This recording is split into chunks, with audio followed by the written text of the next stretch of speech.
What's going on, guys? Welcome to the Lore Reloaded. I am your host, Lore. Let me know how everything's coming in. It's a little glitchy on my side. Is it that way for you guys as well? If so, let me know. We'll try to adjust a couple of things. So today we're going to be talking about whatever you guys want to talk about. Doesn't really necessarily matter to me. I have... why does any of this matter, talking about nerd culture and things of that nature? I honestly don't care, though. We can talk about or discuss whatever you guys want to. So let me know. We'll also be playing Star Trek Adversaries. Now, to give the disclaimer, I actually don't have any kind of deal or anything with the people who made Star Trek Adversaries. They're not paying me any money. I don't make anything off of this. I'm just doing it to have a little bit of fun and because I actually like the game itself. If you'd like to play with me, because that was a requirement for me to try this, all you have to do is download Star Trek Adversaries. It's absolutely free. Add me as a friend, Lore Reloaded, and we'll jump into it. So let me add it here. Again, let me know how it's coming through. On mine, the image is looking just awful. So let me know how it's doing on your guys' side. And we'll get this started very, very shortly. What's going on, Ara Van Genthius? How you doing? Ben Harding, I'm doing well. It's always good. It's never a show unless we have Park here. And let's see. Let's get this set up so you guys can see it. All right. Yeah, maybe it's just my stream. I don't know. It's just not looking good to me. Oh well, as long as it looks good to you guys, I don't necessarily care. All right, so let me do one quick thing here.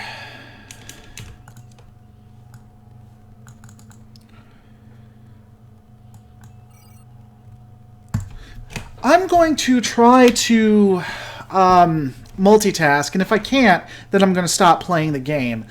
But let's get down to it. Let's have some discussions on why does quote-unquote nerd culture matter. All right.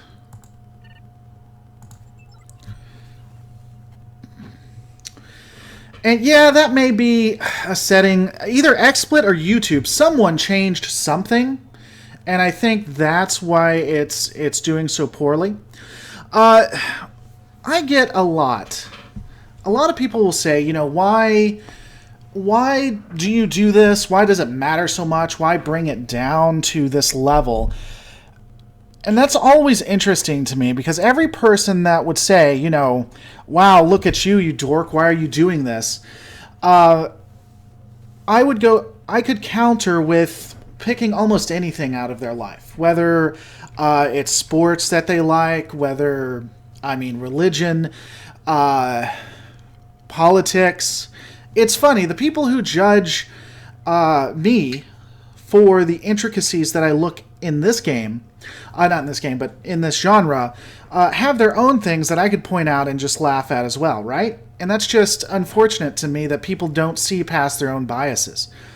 On top of that, the thing I love about doing this, about looking at and exploring Star Trek, is that, or not just Star Trek, but sci-fi overall. Huh, that was unfortunate. Star Trek overall is that...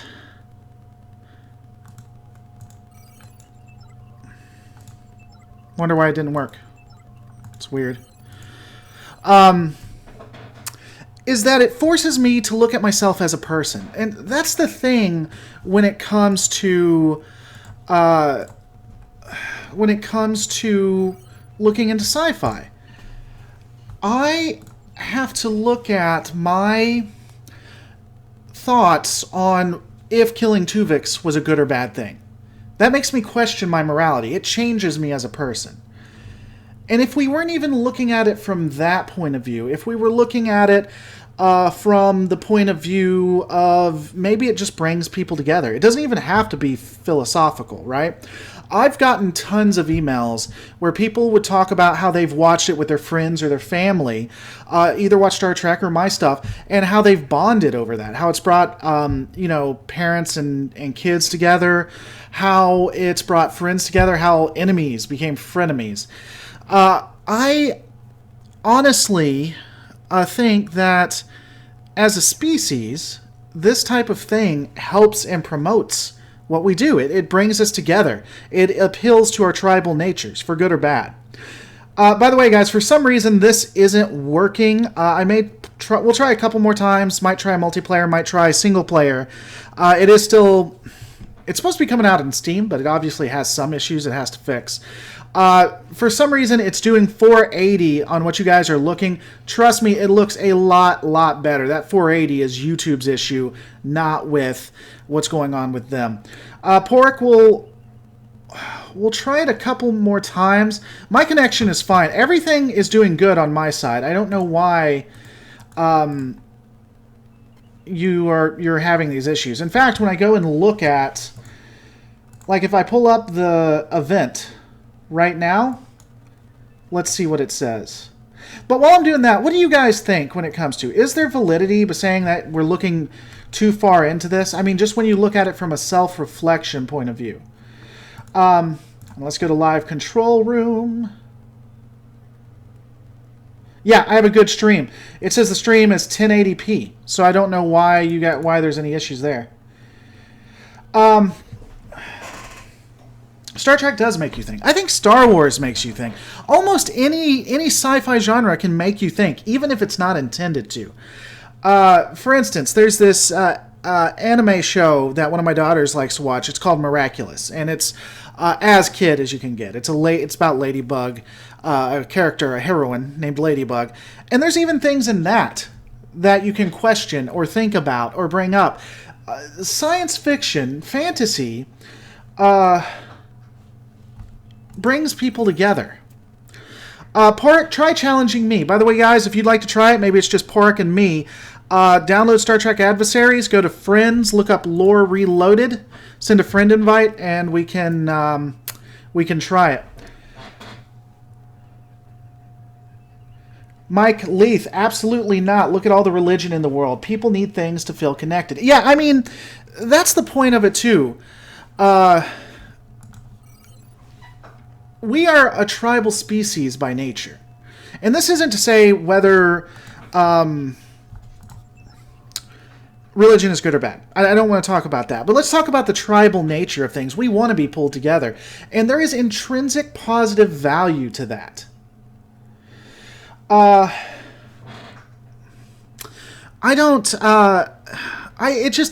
actually saddens me for the person who mocks people who really enjoy this type of stuff, you know? Let's see. Kato Namero, Lore, please notice me. How you doing, bro? I'm doing fine. You having a good day? I am. My editor is sleeping somewhere, probably in the faucet. He likes sleeping in our faucets for some reason. And wife is doing really well. I have a problem with my phone. I have to log out of the internet before I can get back to Steam. All right, see you, buddy. I had massive FPS problems when streaming this night too. So Y-Team seems to be a bit broken. Yeah, not only is YouTube broken, but so is Star Trek Adversaries. I'm sorry, Porek. We're just gonna have to try it again later. If someone else would like to attempt to do this, we can see if it was just maybe me and his sides, but no one's really sending anything. So I'll play a single player while we wait, just to kind of show you the games. And again, it's unfortunate, but this game still has some stuff it has to get past. Overall, I do like the game. It's a good... if you liked Hearthstone, you'll like this game. The Mr. Pete channel, giving some money as always. Supporting the channel. Hey, if you guys want this to continue, you want me to grow, hopefully I'm going to be going to the Heroes and Villains Convention. In order for that to happen, it's because of people like you supporting the channel. He says, some money for my good buddy Lore. Do more Star Wars. I will definitively do more Star Wars for you, buddy. And you know, I've stated this before. If you guys want to talk about something else, then we definitively can. The topic was just because I didn't really know what I want to talk about today. I was tempted to do the Tuvix and the Tuvok conversation. And I'm happy to do that, but I didn't want to do one after the other. But if that's where you guys want to go with it. You know, the only thing I would admit or agree with, I think, is that Star Trek culture, or geek culture, nerd culture, can be extremely, oh, I'm going to get in a lot of trouble for saying this. It feels like the geek culture has a little bit of a propensity to be a bit more, I don't know how to, what's the word I'm looking for? I think sexist is too strong. But I do think that there is somewhat of a valued argument to say that since you have something that has a large domination by men, or at least it feels like it does, man,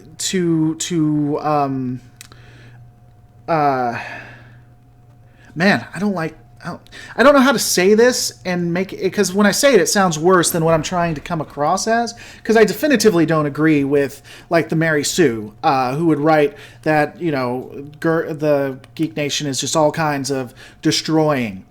But all kinds of destroying, of the females and things like that. I don't agree with that. I do think that it has toxic. That Michael Leith, yes, toxic. I think it's a little more toxic right now than other tribal things. I think sports went through that, and I think they're kind of coming away from that. Religion definitively had that aspect to it. I think it's pulling away from that. Most religions, at least. And so I don't think that we've had that in the geek culture, nerd culture just yet. But I don't think it's not as bad as it's made out to be. I don't know. I feel like I'm rambling. Let me know what you guys think. Give me your opinion on that. Do you think that geek and nerd culture is more toxic? And I'm not saying like drastically. But does it have a propensity to be a little bit more toxic than maybe other tribal natures? And if so, is that the problem with it? And how would we address that, really? Someone asked, do I play Attack Wing? I do. In fact, I've given them shout-outs. They helped me out with when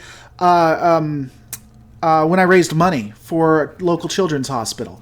And so I really need to give them some more shout-outs. But I do know WizKids. Porek says, what's your view with the whole Star Trek versus Star Wars? It gets heated at times. I think that there is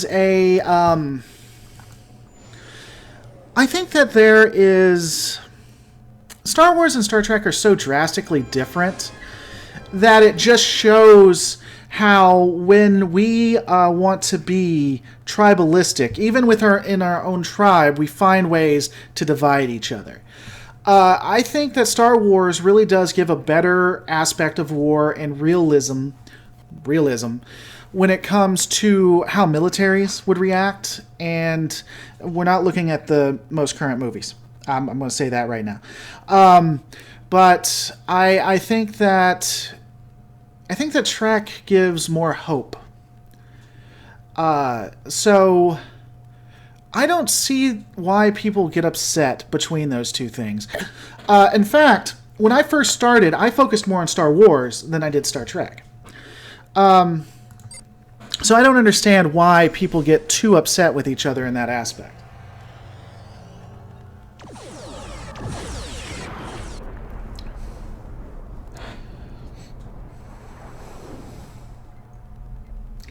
At Lore Reloaded, I liked your thing with the Birds of Prey, and I think that the Klingons have stagnated with the culture technology, but the Empire is that they had an enlightenment in TOS, and then they went back to feudalism. Yeah, the Empire reminds me specifically of like what happened with the Romans and what was the United Kingdom. I don't know what they were called. Great Britain.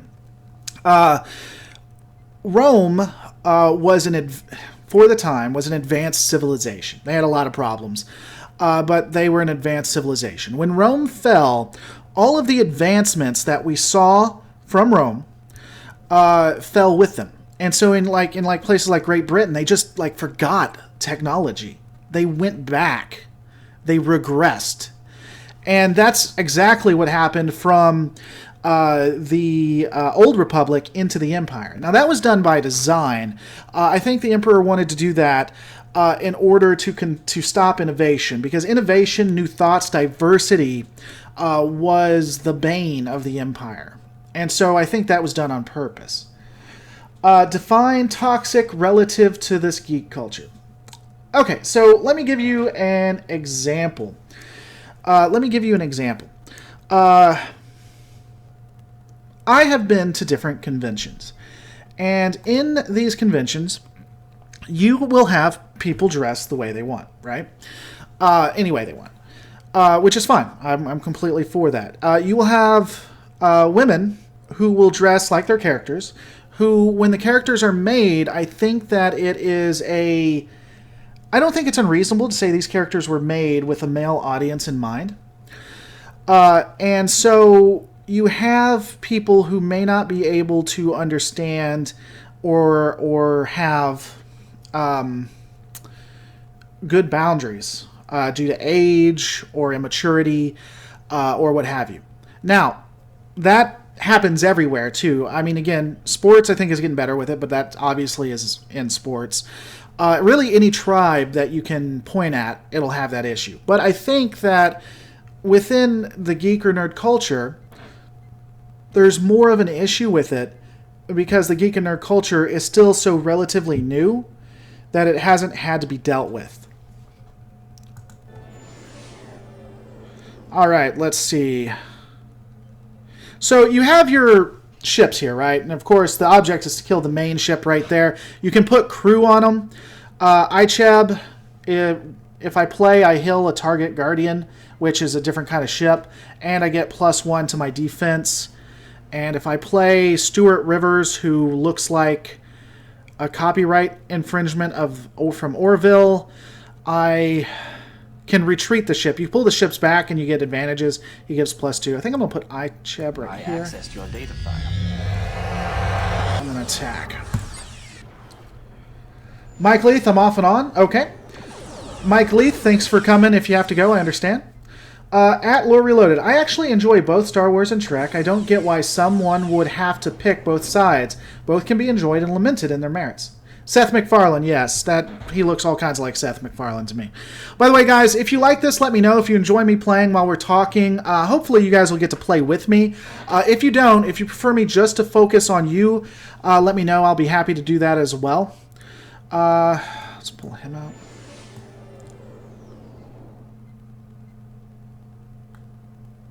Yeah.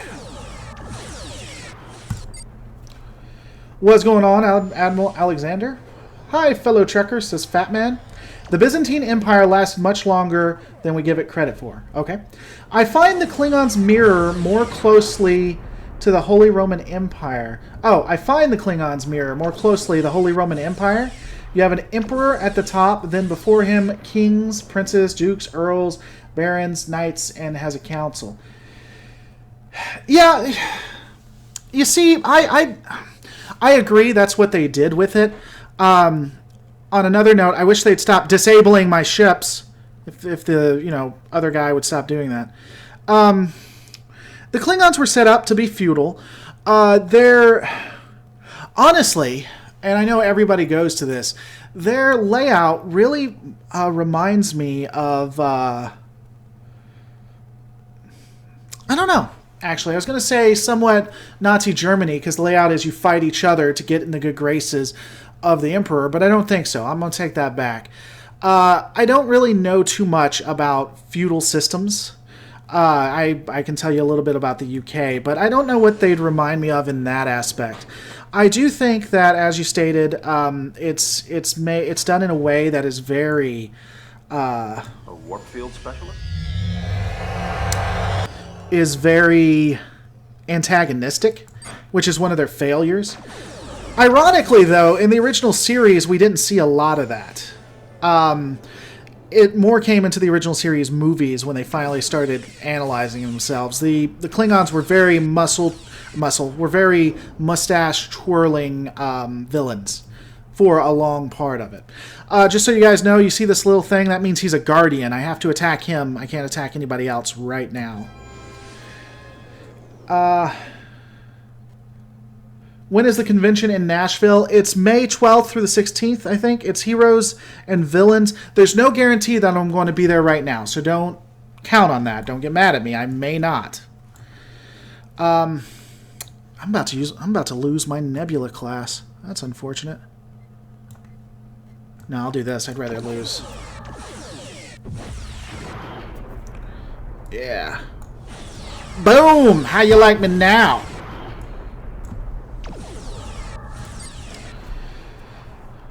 What is this game? I'm curious. Is it free? It's called Star Trek Adversaries, and it is free. Look it up. You can download it. One possible reason why the geek and nerd culture may be so pro-male is because the women don't care enough or not loud enough with their protest of this problem. Nerd and geek things. Yeah, you know, that's an interesting dichotomy. That's an interesting conversation. Is Star Trek, is Star Wars, is geek culture predominantly male because that's just what males are more likely to go to? I love how an Orion woman increases the attack of a ship. I think that's funny. But back to that issue, I'll say this. This is my belief in this. I don't necessarily on paper think that women are less attracted to games than men. I do think that when games first came out, and they took the video games and they said, all right, this is going to be a game, studies showed that men had a better predilection towards, or boys had a better predilection towards video games. And I think that it was heavily marketed towards boys. And I do think that that plays a major role now. And now that we're moving away from that, we're seeing a higher demographic in females. Another thing, another really interesting conversation, though, is when you look at casual gaming. When you look at, like, on your phone, or, what's it called? Where you have to find, I forget what the exact thing, but you have to find...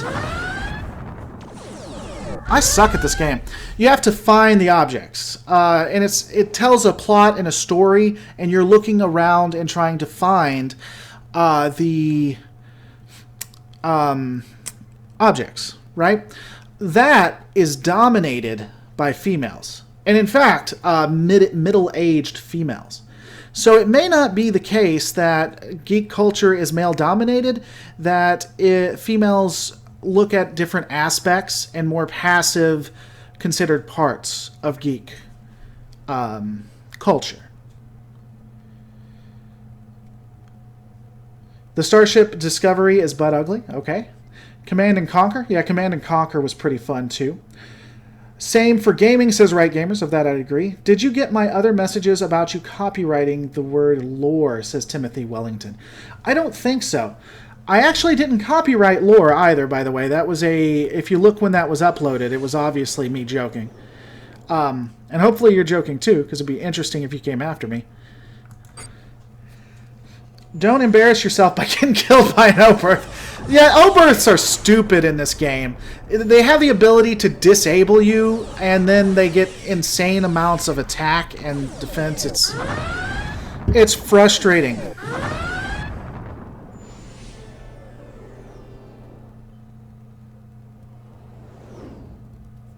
Alright, let's see how you guys like it.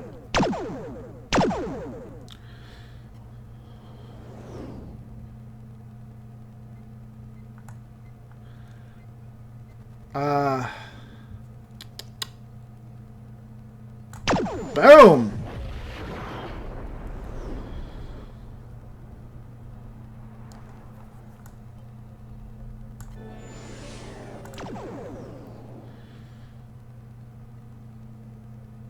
Let's see. Sorry, guys. I'm just trying to figure out what I want to do.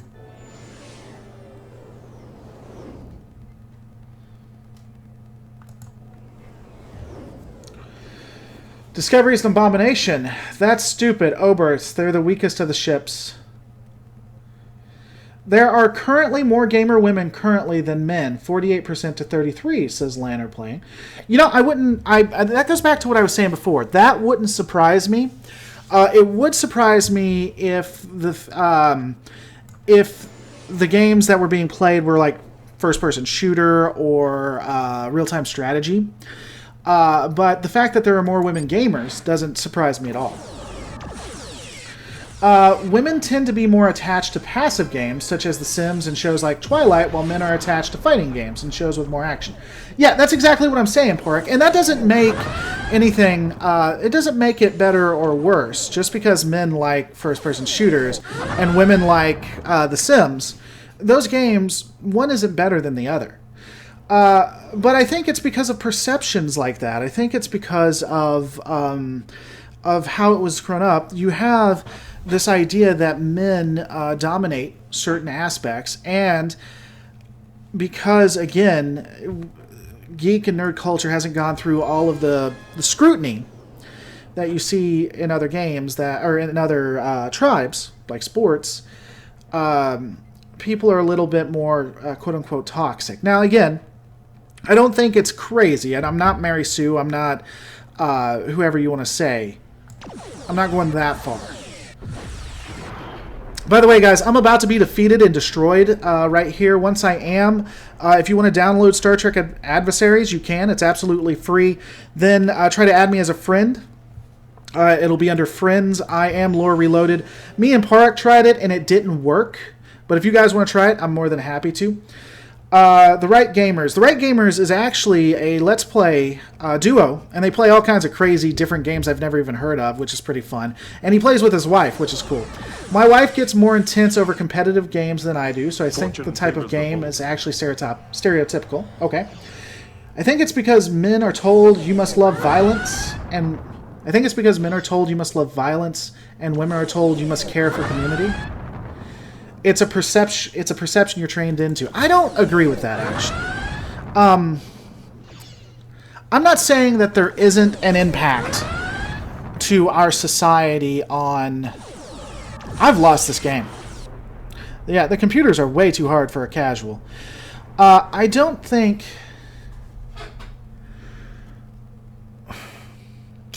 Society has an impact on what a person does. Of that, I will agree. But I think that society is reflective of the inner nature of a person. I think that, generally, men are attracted to things like first-person shooters and real-time strategies. There's obviously always a counter or exception to the rule. And women are more gatherers. They're more towards games that aren't... go out and kill things. And I think that plays a large role. Now, that's just my opinion, and Right Gamers, you're welcome to disagree with me on that.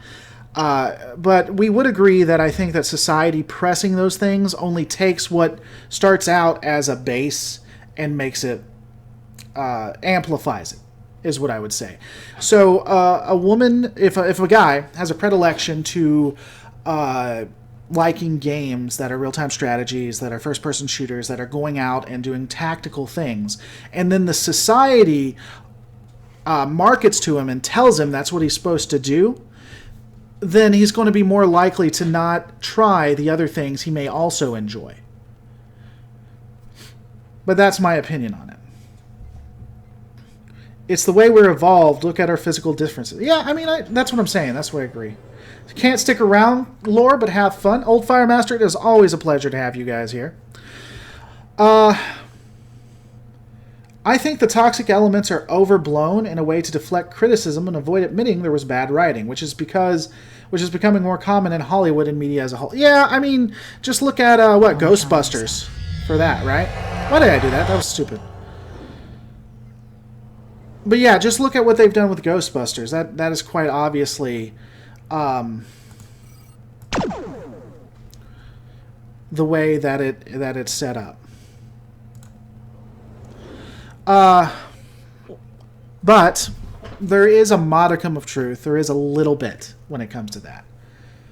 But yeah, I mean, a lot of this is deflection. A lot of this is having a victim complex, and it happens on both sides. Unfortunately, you have gamers or nerd people who are in the nerd culture who try to be the victim. That they're always saying this. They're just overblowing everything. And, but then you have the people saying all nerd culture is like this, right? So it's on both sides.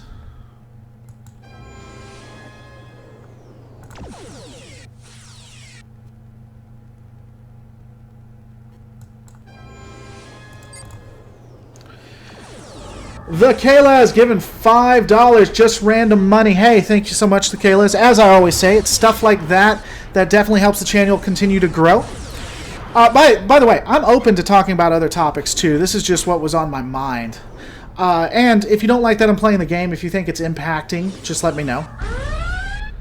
Of course, it doesn't matter because I'm losing. Fantastic.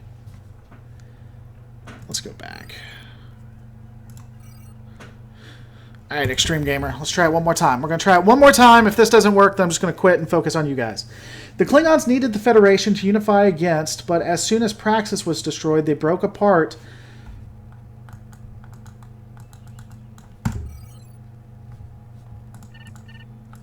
Sorry. They broke apart again. I think that the Duras may have had a role in that, but no evidence for it. Yeah, the Klingons, the interesting thing about the Klingons is that they had always had internal struggles. They had always had issues where the Klingons, the Klingon Empire was always on the brink of civil war. And because of that, I think that they needed an enemy. They needed to expand. It really reminds me of, well, several nations in our history, right? Oh, wow, it's actually starting. That's crazy.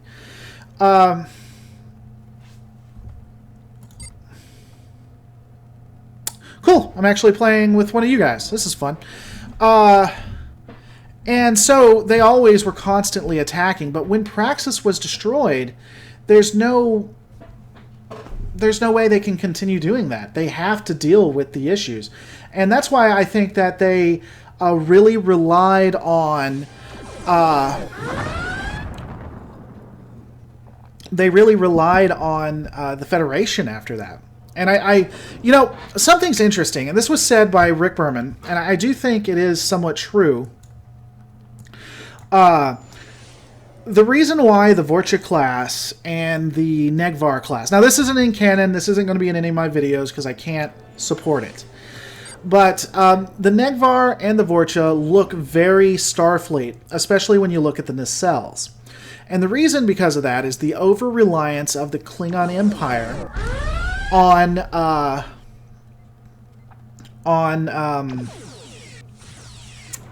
the Federation, on Starfleet. And I think that's very telling. Unfortunately, it's not in canon. It should be. But the decay that we see in Deep Space Nine and discussed in Deep Space Nine really started in the original series when they would not do reforms that were necessary. Now, the question is are these... Because these reforms they needed to do would obviously be left-leaning, would be very progressive. The question is would the Klingon Empire, or could an entity survive like the Klingon Empire without becoming progressive?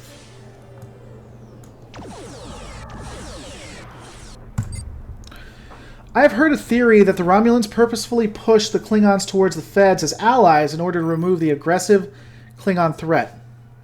Did I just win? What's up with that? Alright, Park, we're going to have to try this offline sometime, you and me, just seeing if we can get it to work. I'm going to more focus on the conversation. The game is fun, guys. Honestly, I would highly suggest the game. But obviously it has some issues that it has to fix. Let me bring this back over here.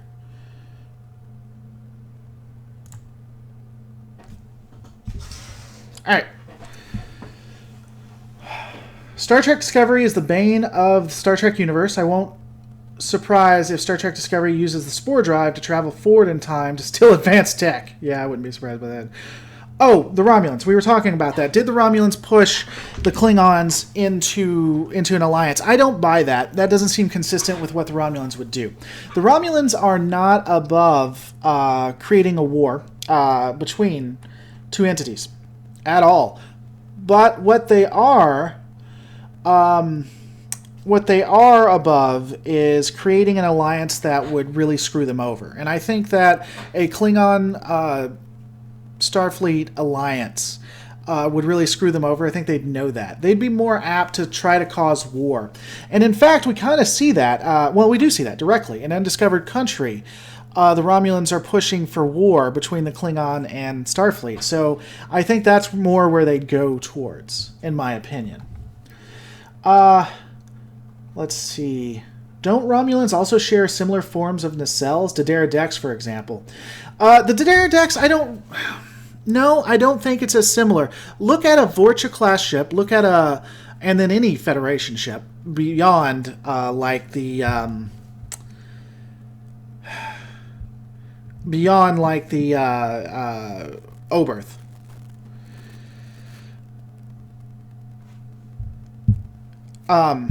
Sorry. Look at a Vorcha, and then look at anything that's not an Oberth, and look at the Dideridax in any Starfleet ship. The Romulans don't use standard warp drives. They use the singularities. An interesting thing with Discovery, though. So I yell at Discovery, but Discovery has a ton of great concepts. A ton of fun concepts that just weren't expanded well. And so what's kind of interesting to me is if you look at like the, the Empress's ship. I forget what it's called. But if you look at that ship looks very Romulan to me, and it looks like it uses Romulan technology. And I think that's an interesting discussion. Maybe the Terran Empire, their ships, have more of an alien look and vibe to them because of the conquered species. If they conquered the Romulans, it looks a little bit more Romulan. That only makes sense because they're stealing the technology. It's called the Charon. Okay. I think that the Romulans would have pushed the Klingons to war with as many people as possible, which is why I think the Duras house was essential. A puppet with them gone, there is. Yeah, I could see that. I talked about this in yesteryear. The only thing that could backfire on that, if they started a war between the Klingons and Starfleet, they would need to do it in a way that weakened both Starfleet and the Klingon Empire. In yesteryear, we see the Klingon Empire just dominating the Federation. And if you have the Klingon Empire with the Federation's resources, you're going to have basically the Dominion equivalent for the Alpha Quadrant. The Klingons are going to take over everything. They are going to bull rush everybody. So yes, I think they would have started a war between the Klingons and Starfleet. I don't think they would have allowed the Klingons to just outright pwn or destroy Starfleet, though. I think they would have worked in the shadows to make it kind of on an even kill. At Lore Reloaded, I agree the front of the nacelle on the Vorcha looks very much like a buzzard collector from Starfleet, but the overall design of the Romulan nacelle and Starfleet nacelle looks similar. I'll have to retake a look at it. It's possible. I can say, and again, this isn't canon, this isn't going to go on what I was talking about, but it is said by, I think it was Berman, that the thought was that engineers helped design the Negvar. In fact, there's a video out there, I forget which one, in the Dominion War series, I'm almost sure, where I say the Negvar was assisted and created with the help of Starfleet engineers.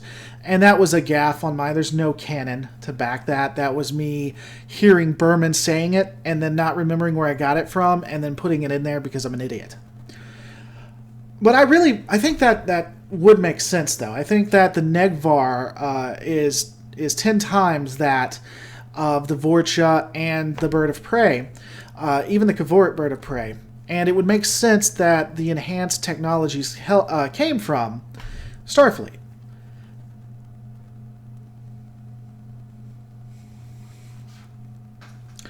Rather we like...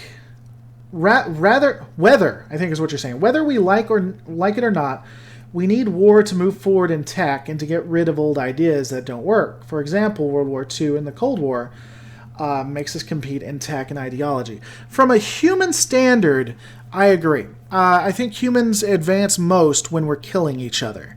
I don't like that. I hope to God I never see war or any person in my bloodline from now to the end of time ever sees a war. But I do think you see some stagnation when we're not killing each other. I hope we evolve past that. Nexus, I had a thought in the last night's stream. Is the book 150 Years of the Federation, released in 2013, canon? It is not. There is no book that is, well... outside of Discovery, there is no book that has been printed that is considered canon. At all. I don't even think the Discovery books are, but I don't know. The closest you have, I forget what it's called, but it's the Galaxy map, the one that does the maps of the Alpha Quadrant or something like that, is considered semi-canonical. And every resource I've looked for has never defined to me what semi-canonical means. Anthony Minehold, now we can start the party. Just got here. I'm doing well. Hope you're doing well. Wait. The USS Enterprise D and 3 Nebula-class ships versus 3 Romulan warbirds. Who would win? In that, Starfleet definitively. A lot of people disagree with this, but I think there's enough evidence in the show and the technical layouts to show that the Enterprise D is an equal of a Romulan Didera Dex class ship. We see that in a lot of ways. Again, just the readouts. But beyond the readouts, every time the Enterprise faces a Romulan ship, it's always dire. And there's always the sense that that ship has a good chance of destroying the Enterprise. Now, I've already talked about this. I think that the Romulans stagnate, and it won't be like that 10 years down the road. But for right now, that's what it is.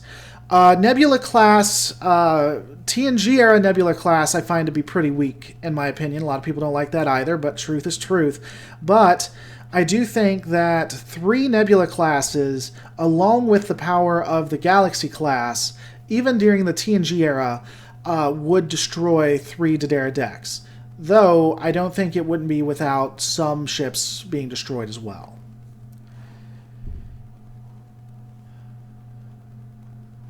The Star Trek Encyclopedia is not canon, Fatman. Unfortunately not.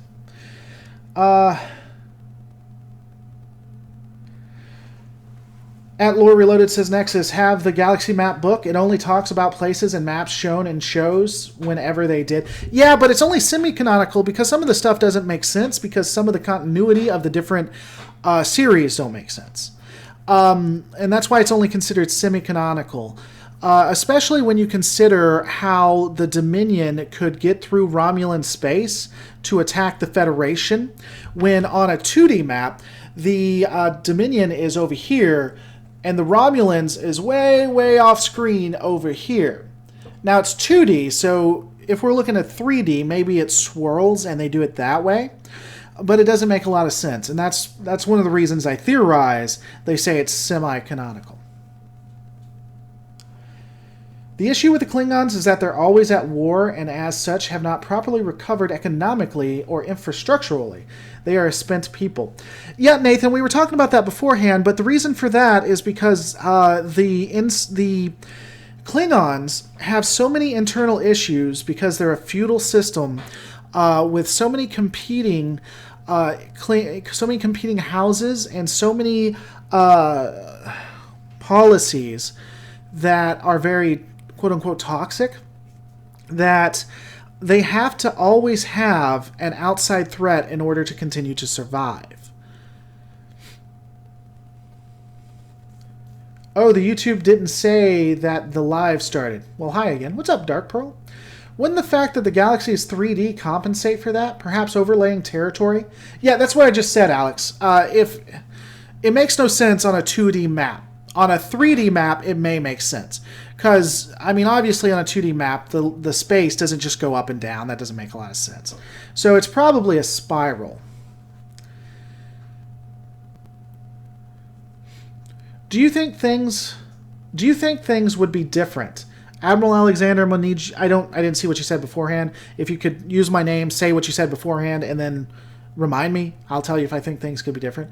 Honestly, I could see Starfleet sending engineers to help the Klingons. Yeah, honestly, I think so. Eddington isn't wrong. Let's put it out this way. Eddington isn't wrong when he talks about the insidious nature of Starfleet. And I don't necessarily think the Federation does it on purpose. But here's what would likely happen after the destruction of Praxis. The Klingons would need to heavily rely on Starfleet and the Federation to survive. That we know. That's in the movie. But as they continued, Starfleet would more and more offer help and assistance, both militarily, technologically, economically, from a social perspective. And so they would be more than happy, ultimately. Now, the Cold War means that there's a lot of hurt feelings between Starfleet and the Klingons, but after a few generations, engineers would be more than happy to help the Klingons build ships. And from a libertarian standpoint, that does somewhat make sense. If an empire relies on you, if you're doing trade, if you're doing goods, then they're less likely to attack and destroy you. And given the power and the, as Quark would put it, again, the insidiousness, when it comes to, he was talking about root beer, how you grow attached to it. Over time, governments are more likely to become, what's the word I'm looking for? Become a part of the entity, become absorbed. I know it's meant to be a negative in Discovery, but when the Klingons say, we don't want anything to do with you guys, all you ever do is push your diversity on people, all you ever do is all you ever want is you want us to become like you, whether you admit it to yourself, whether you know it or not. We want nothing to do with you. That's not unreasonable if a people just want to be left alone. And so I think that Eddington kind of points that out, and I think that's something we see. I think the Cardassian Union almost certainly joins the Federation, almost certainly joins Starfleet after the Dominion War. We know the Klingons do as well, and that's because of their what is it, Apparatus Mirandi or whatever it's called. It's the way they operate. Can the Klingons be saved, or are they unsalvageable? I think they are. I think that after Deep Space Nine, they're going to start moving in the right way. I do think we're going to see some of the reforms we need to see.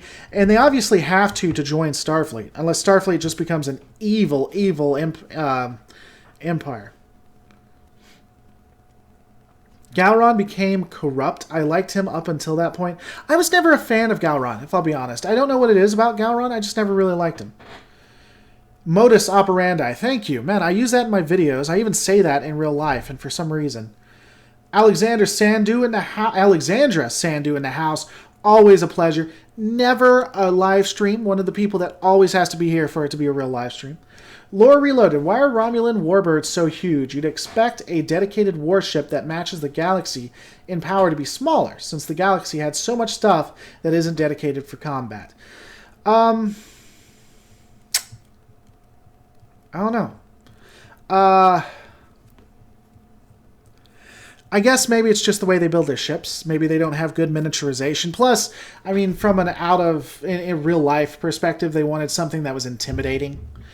And so, and maybe it was the way the Romulans worked. Because the Romulans were very big on their bark, not so much their bite. Romulans never liked direct confrontation and would actually back down a lot when put to a wall. But they were very big on being coercive. They were very big on sabotage, on working in the background, and they were very big on showing teeth, but not going through with it. So it could be that as well. Dark Pearl says, "Do you believe in what Jack and the others in DS9 makes sense when they said that if the Federation surrendered to the Dominion, they would be able to overthrow them?" ultimately, they were proven to be wrong. I agree that had they given up and bent and kissed the ring, they would have saved a lot more lives than they lost. At that point, see, and this kind of goes back to Quark. One of the reasons I like Quark, because he really built the Ferengi. Peace was at an all-time high. You could get peace at a bargain because it wasn't a lock for the Dominion. Yes, the Dominion were winning, but it wasn't a lock for them. I think the Federation and Starfleet could have come up and said, okay, here's what we're going to do. We will become Dominion member states. But we want the same rights and the same abilities that you have for your best Dominion counterparts. For that, we will disarm our military and we will keep our goals to scientific research. And it'll work like it works with every other Dominion subject. We just want to go out and do our own thing and do our own research. Anytime you need something, you come to us, we'll give it to you. We won't mess with you. The Dominion says jump, we say how high. I think that the Dominion would have been very tempted to accept that.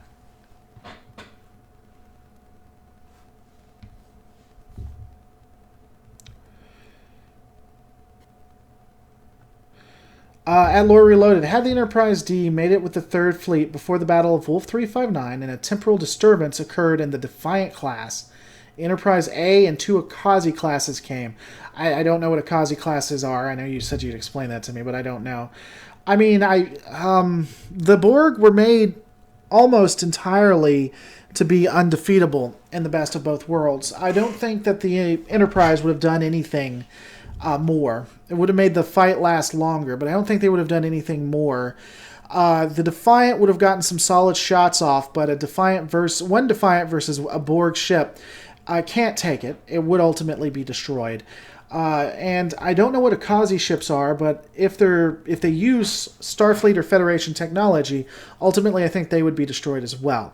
If you look at Sector 001, the Battle of Sector 001, First Contact, the ships that were designed specifically to kill the Dominion and also made with a thought of the Borg in mind were getting absolutely slaughtered. Now, I did a show with Trek Yards. Y'all should go check it out soon. I did a show with Trek Yards where we discussed would the Borg ship have been destroyed. I think it ultimately would have, but that Borg ship was slaughtering Dominion-era variant ships. And so even if you brought in other ships, I don't think that it would have made too much of a difference, especially in Best of Both Worlds, because in Best of Both Worlds, the Borg were made to be unstoppable.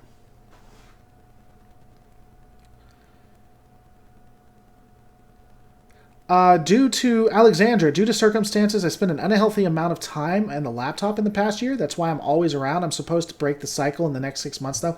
Alexandra, you're only allowed to... Okay, so I'm going to help you break this. Are you ready? All right, we're going to make this really easy for you. You're only allowed to come on the internet to watch my videos or my live streams and interact. Beyond that, you have no ability to access the internet. And there you go. Problem solved.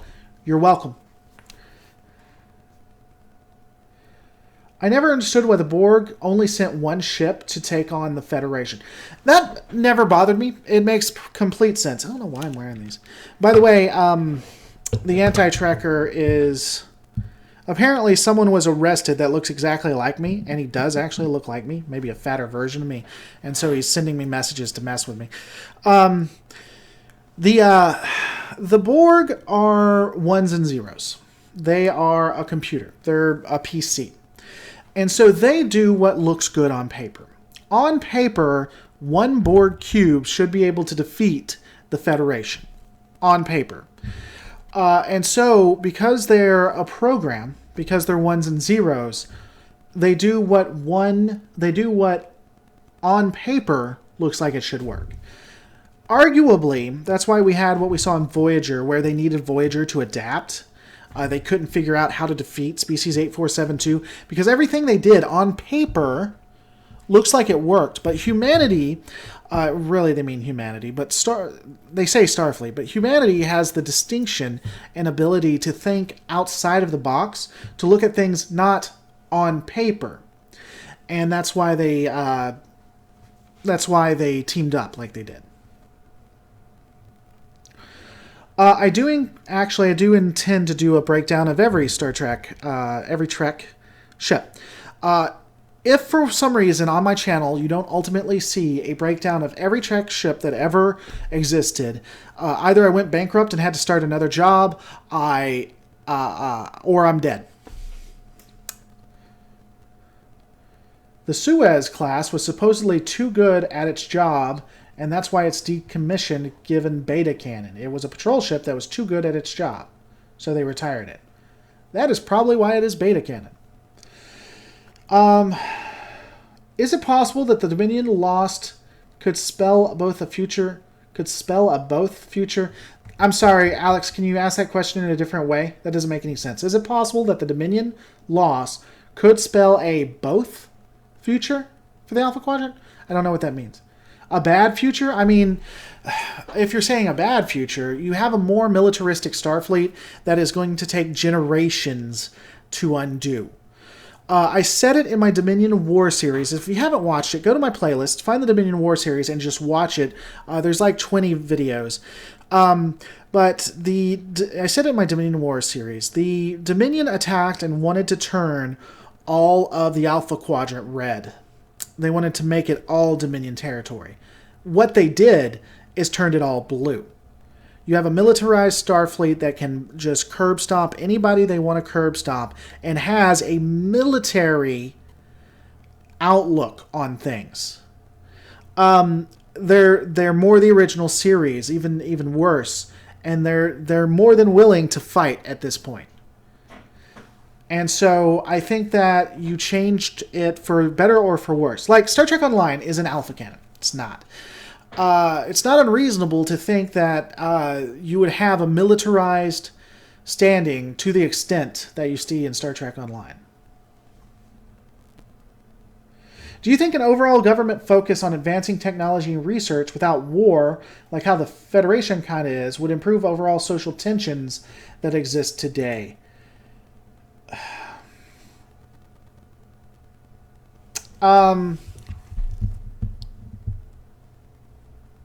Not how we are today. I think in the future it could. How we are today, what happens today, at least in the culture in which I exist, if you were to create something, let's say that you created a holodeck. Almost instantly when created, some news sites and a large minority of people would say this was created for the wealthy, or this was recreated for the white man, or this was created to oppress X. Right now, we can't create anything. We can't do anything. We can't do any positive without someone trying to be a victim. Do I think it would work right now? No. Once we get past this victim complex, everybody does it. Once we get past this victim complex, yes.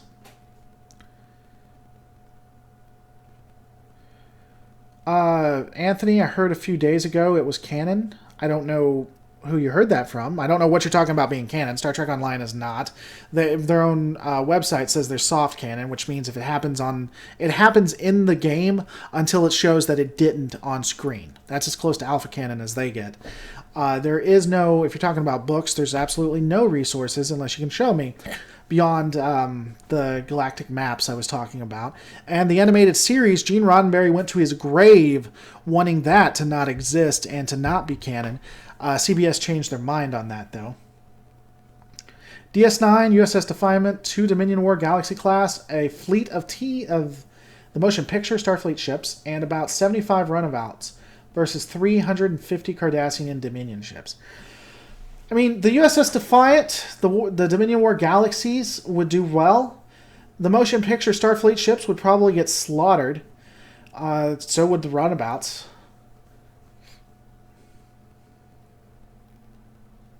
Did the Dominion defeat spell a Borg future? Oh, did the Dominion defeat spell a Borg future for the Alpha Quadrant? I don't think so. I think that it made it less likely. I think that even without Voyager tech, I think that Starfleet was even better equipped to take out the Borg. Now, if you mean immediately, like the day the Dominion War ends, and they send it out, without Dominion assistance, it may, but we don't see the Borg do that.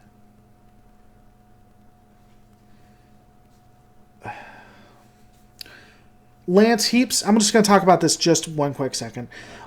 Hit the nail on the head, lore. Sick of the snowflake SJW victim culture pushes by the mainstream media.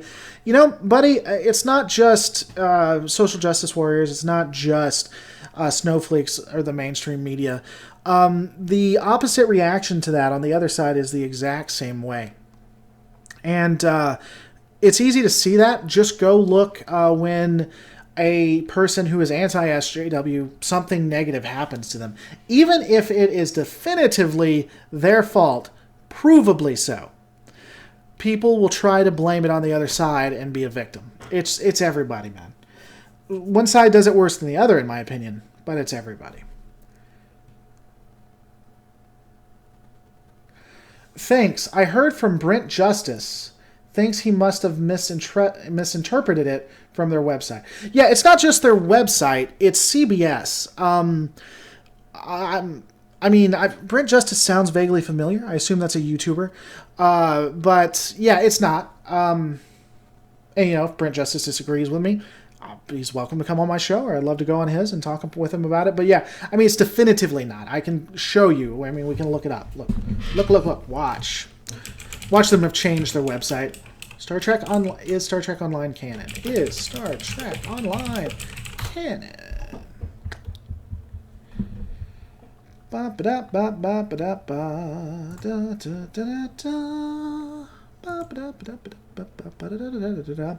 Trek Online Gamepedia, their website.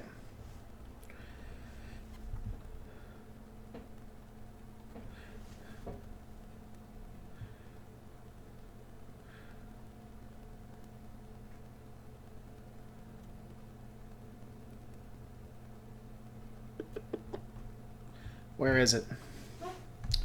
Where is it? Here it is.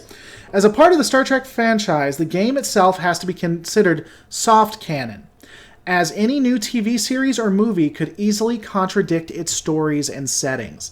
That's their direct website. Now, I love Star Trek Online. I actually have a partnership with them, I'm looking forward. I'm hopefully we're going to do something with their new expansion that I'd love to do some lore on. They're good people. I suggest Star Trek Online. I think it's a great thing, and I think they have some exciting plot lines. But it's not alpha canon. As a part of the Star Trek franchise, the game itself has to be considered soft canon. It's right until it's wrong. Well, you could say that about the books. They're right until they're contradicted. I think Star Trek Online is as close to alpha canon as you can get. I think it is more alpha canon than even Discovery books. That's my opinion. Also, CBS has been very, very specific about what they consider canon. And last I looked up CBS, Star Trek Online does not fall under their definitive.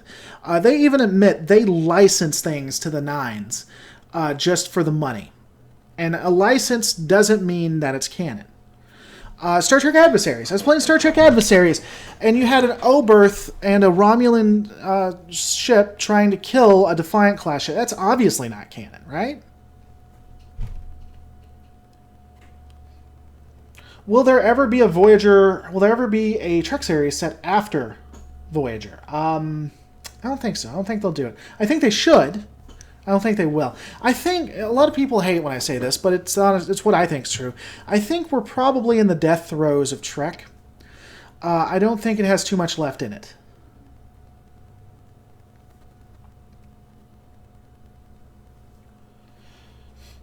Yeah.